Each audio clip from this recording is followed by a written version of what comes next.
Alright, get ready to laugh. I recently just unlocked the best prayers in the game, Rigor and Augury. Now, I waited to do this until I maxed my account, farmed a ton of bosses, learned raids, and completed every single quest. But for some reason, I just unlocked them now. I think the thing that was really holding me back from unlocking these prayers was the Chambers of Xeric, and I always thought you needed to be in big teams or be very good at the game in order to solo this content. And over the past month, I've been trying to learn it, and I just actually the other day unlocked both of the prayers. So let's just take a quick look at the differences. So basically, if we were to use the regular Eagle Eye, this will increase your ranging by 15%. This is what I've been using my entire 6 years of playing this account. And now with Rigor, this increases your range attack by 20% and damage by 23% and your defense by 25%. So look at that massive freaking upgrade. Yeah, it was a no-brainer. I should have got this a very long time ago. And then if we look at the difference between, say, Mystic Might, this will increase your magical attack and defense by 15%. And now with Augury, this will increase your magical attack and defense by 25% and your defense by 25%. So this might be the best range kind of upgrade and magic upgrade you can get in the entire game. So we're really going to test out the difference today by seeing our max hit.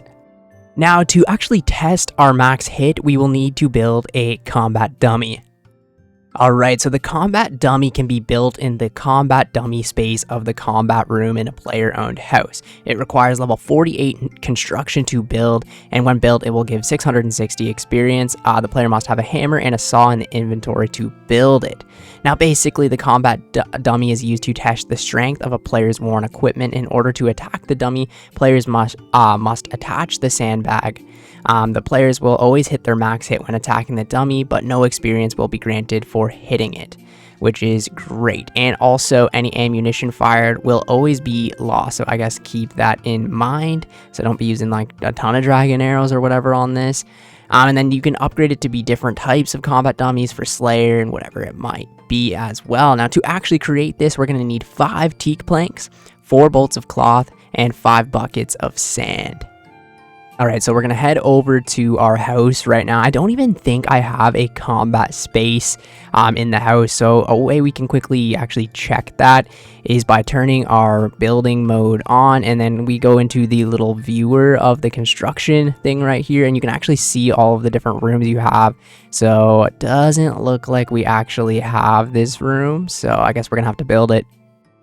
I'll move it later, but for now, I guess we'll just build it right here. So we need to go down and find the combat room, which will cost 25,000 GP, and it will look just like this. And we can kind of rotate it to be in the best way that we would want it. I think right there, honestly, is good, so we can just quickly attack it right away. So we'll build that. That costs 25k. We can build a nice boxing ring in here and a bunch of other stuff as well. But now we can go to build the combat dummy space, and we can build the regular combat dummy. So let's just do this.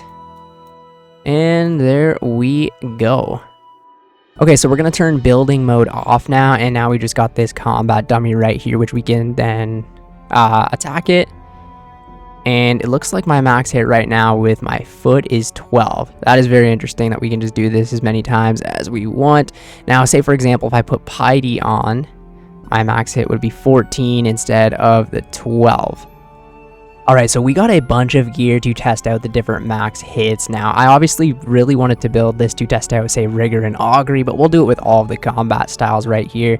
So I've just got some basic gear on right now, not the best gear in the world or anything like that. I just got the crystal armor, and basically the set effect will make me have 30% accuracy increased and damage by 15%. So let's just go ahead and attack this dummy with nothing on right now. And we'll see what we get. So our 34 is the max hit. Now if we put on Eagle Eye, it will go up to a 37. And if we put on Rigor, it will go up to a 41. which is nuts. So without any prayer, we're hitting 34. And then, like, look at this increase, man. It's freaking crazy. So 37 all the way up to a 41. So that makes a massive difference. And we'll test a void setup right now with nothing on, and 33. And then we got the eagle eye. 37 is going to be the exact same right here to 39 with rigor. Okay, so for magic right now, we just got some Arams on, internal boots, decent gear, definitely not the best in the game or anything like that.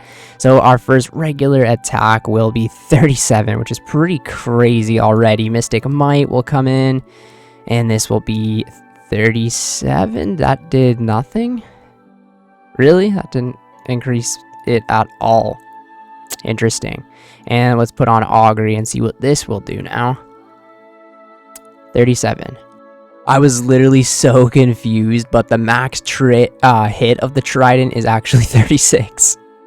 Now, is it obviously worth it to get Piety? Yes, it's a lot easier to get, and we'll see the increase with melee. So if we attack the combat dummy with the Fang, we're hitting 30. And if we put Piety on, we're up to a 37, which is a massive increase. Let's check our Dragon Warhammer. 60, that's with Piety on. And without Piety, it is a 49. So it seems with the special weapons, it's just even more significant. Okay, so we're gonna test out a no Piety spec with the Bando's God Sword. 48, and with Piety on, this will go up to a 58. So yeah, Dragon Warhammer hits a little better. Yeah, prayers just make a massive difference. 33 and up to a 40. Like, it's pretty nuts.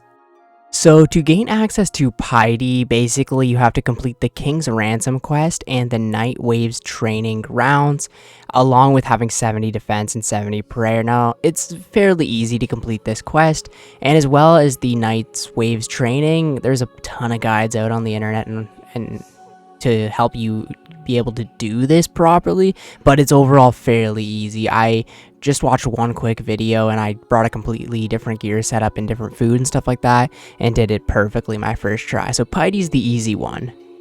Now, Augury and Rigor are unlocked from the Chambers of Zarek. It is a 1 in 3 chance whenever you land a purple. And a purple is very rare, depends on how good you are at the raid, but about 1 in 30, 1 in 40 if you die a bunch, right? And then you have that 1 in 3 chance to land the Dexterous Prayer Scroll, which will give you Rigor, or the Arcane Prayer Scroll, which will give you the Augury Prayer. Now, I wish I did this way before I maxed, way before I took on a ton of different bosses. Now, the thing is, the Chambers of Zarek is definitely a tough challenge. I've been spending the last month of my life really dedicating every little bit of time I have into RuneScape into trying to learn and become better at it, and I still haven't gotten a single deathless kill.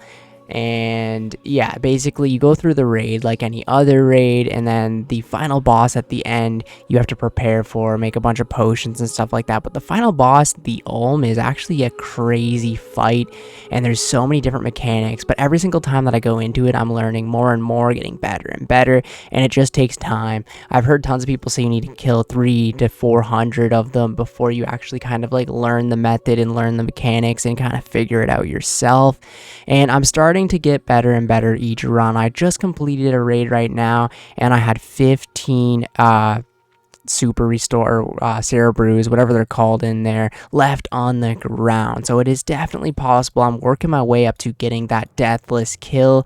You just got to learn the mage method, you got to learn the melee method, and then you got to learn the head phase of Ulm. But once you get 1 or 2 of them down, you definitely take a lot less damage, and you're able to get farther and farther in the fight and have more supplies for the thing that you are bad at. I definitely think the Chambers of Zarek is something that everyone should learn and get these prayers. And if I knew it was going to be quote-unquote this easy to do, I would have gotten the prayer scrolls a very long time ago. Now, I'm going to continue with the Chambers of Xeric grind. I think I'm going to go for, say, the Dragon Hunter crossbow, and maybe long-term the Twisted Bow. I think that would be amazing for my account. But overall, right now, I'm just having fun learning more and more about the raid and the boss itself, and I'm not really going for anything in mind besides those couple of drops. Anything else will just be amazing for the account, and all of the other drops, the supply drops, are great as well. You get a bunch of runes, planks, ores, arrows, runes.